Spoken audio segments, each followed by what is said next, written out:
Your first job as a cinematographer isn't going to come from owning the fanciest camera. It's going to come from hard work.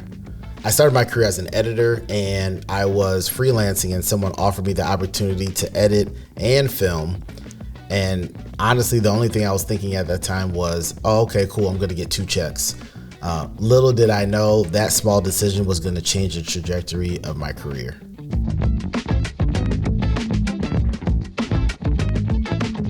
What's going on, world? My name is Eric D. Seals, and today we're going to break down how to land your very first paid job as a cinematographer and the steps that turn your passion into your first paycheck. The first thing you need to do is shift your mindset. Before you land your first gig, you've got to stop thinking of yourself as just someone with a camera. Don't think of yourself as just a videographer. There's nothing wrong with a videographer, but once you start going into considering yourself as a cinematographer, you have to break all ties. So you're a storyteller now and a problem solver, and that's what people are paying you for. I think a lot of people don't understand that being a DP or being a cinematographer isn't just what happens on set. That's what a lot of people focus on, but a true DP is doing a lot of work before you get on set, and they're always thinking of different situations where they could problem solve. You're the right-hand person for the director, and you need to be able to support them in any creative thing that they want to do. Now, there's usually one thing that keeps people from thinking that they're a cinematographer or a DP. Outside of their mindset is usually the equipment. Oh, if I had this camera, I'll be able to film this way, or I would be able to get this type of dynamic range, or I'll be able to shoot 18 million K.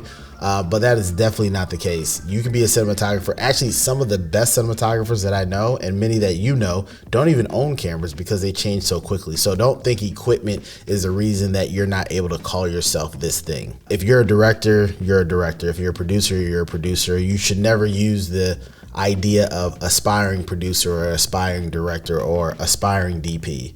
You're it because you say that you're it. A lot of people will ask, where does that first job come from?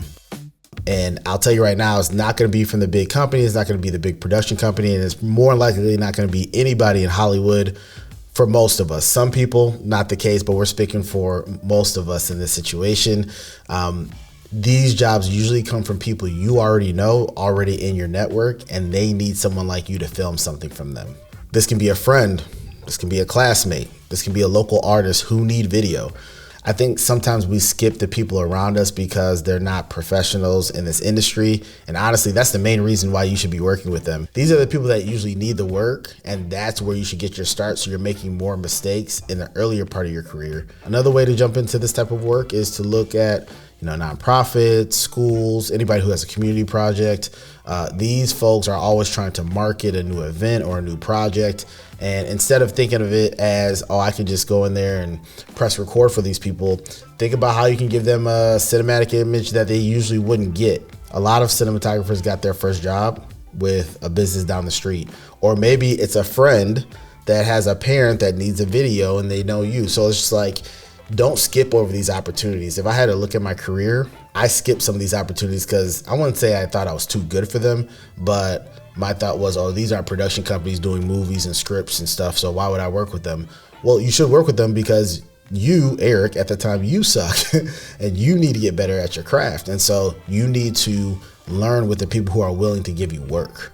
Another great opportunity is to look at listings online from Production Hub. Craigslist is not a thing as much as it was, back in the day, but even on Instagram and DMs, people are putting out the work that they need online. And though you're competing with a lot of people, those jobs do start to come through. And that really goes into making sure that you have a portfolio of work so that they can check it out online. But don't sleep on online platforms. See, you need to think about getting work like an investment. All of your work is not going to come from a friend or a church or Hollywood or online listings or your own creative work. It's going to come from a mix of all these different opportunities. And when you add them up, that's what you call a career. That first gig usually comes from being available, reliable, and willing to say yes. Another way to get into the cinematography game, which might surprise a lot of people, I'm going to say, edit more. One, I think all cinematographers should edit their own footage at some point in their career so they can see their mistakes. Something about seeing your work on a timeline, you start to change the ways that you film, but that's for a whole different video. But when you start editing more, you're giving either smaller companies or people the opportunity to hire someone who can film and edit it. So my first opportunity to start filming was because someone said, look, I have a budget and I can give you more money if you can edit and shoot it, and it'll save me time because I don't have time to find someone else. And, I've shot for, I filmed for churches back in the day, and I've, been behind a camera, so it wasn't that foreign to me. But to jump in the realm and start calling myself a cinematographer, that was a big deal. So, one of the fastest ways into paid cinematography, I think, is through editing. And shameless plug, I was an editor, and so that's why I think that, because once people can see that you can edit, they'll start to ask if you can shoot too. I personally think that editors are the most talented position when it comes to production. And I think if you start as an editor, you can definitely go into producing, you can go into directing, and you can definitely get behind the camera. I think one of the greatest way to get people to hire you, and this is not just as a cinematographer, this is actually in any creative aspect, is to start putting your own content out there. The beautiful thing about that is when people see your own work, they, one, see that you're busy, two, they don't know that you were doing it for free, but three, they know that you're someone that they can hire for their project. So it's important not to wait for someone to hire you all the time before you start doing that creative shooting in this example, because the more that you film and the more that you're out there, people are going to see your work and the opportunities are going to follow right behind it. Whether that's music videos, commercials, documentaries, working for the church, it doesn't matter. I mean, actually, it does matter because you want to put out the content that you want to get hired for more. People are going to want a specialist at some point.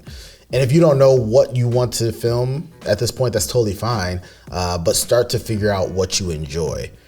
You don't have to have it all figured out right at the beginning, but eventually as you continue in your career, you're going to want to start to know what your niche is. Not only do you need to create the content, but it's important that you share it. If we can't see it, then we don't know that it exists. And so don't wait for your content to be perfect to start putting it out. I am definitely number one in failing in that. I thought that at the age of 23 or 22, I should be filming like I was Steven Spielberg or fill in the blank with somebody else. At the end of the day, you need to start putting your content out and grow with your content. It's okay that it's not perfect. It's okay that you're learning. It's better for it to go out in the beta phase than to wait until it's completely perfect, because at that point it's probably too late. But make sure that you're putting your content out so that people can see it. Another great way to get into the industry as a cinematographer is to become an AC, and that stands for assistant camera. It's a great way to break into the action by learning directly from the pros and building that connection that leads you to your first cinematography job.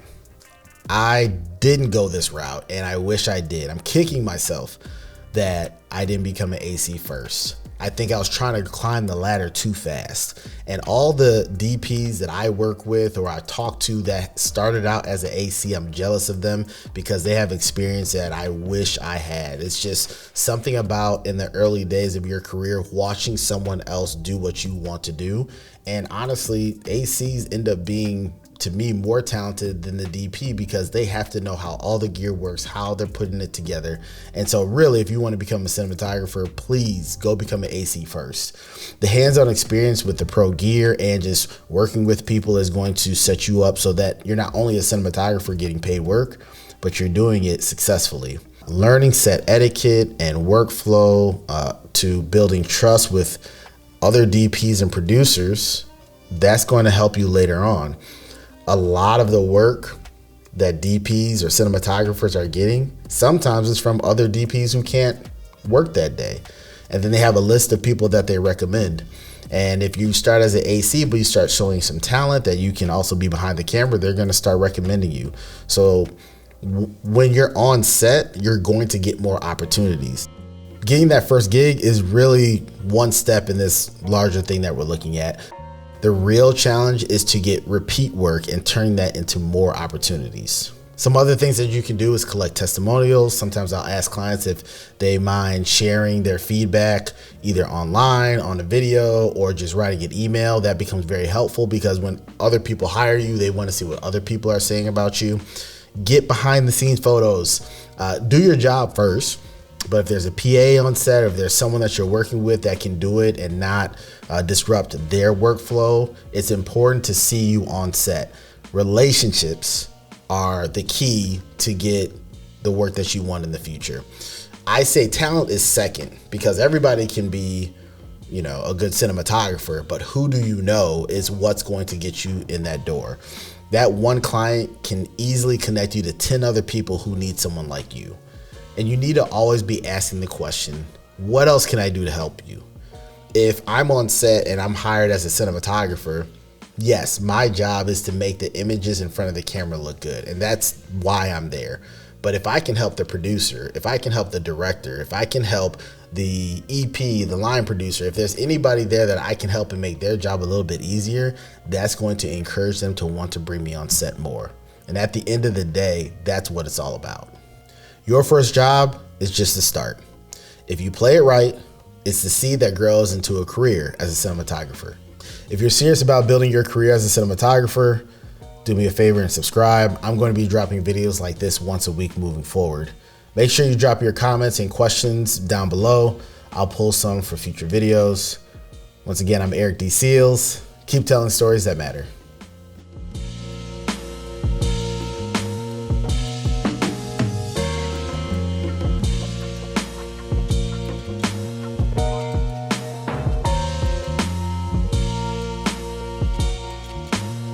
Hi, I'm Eric Seals. I'm the tape man, cameraman.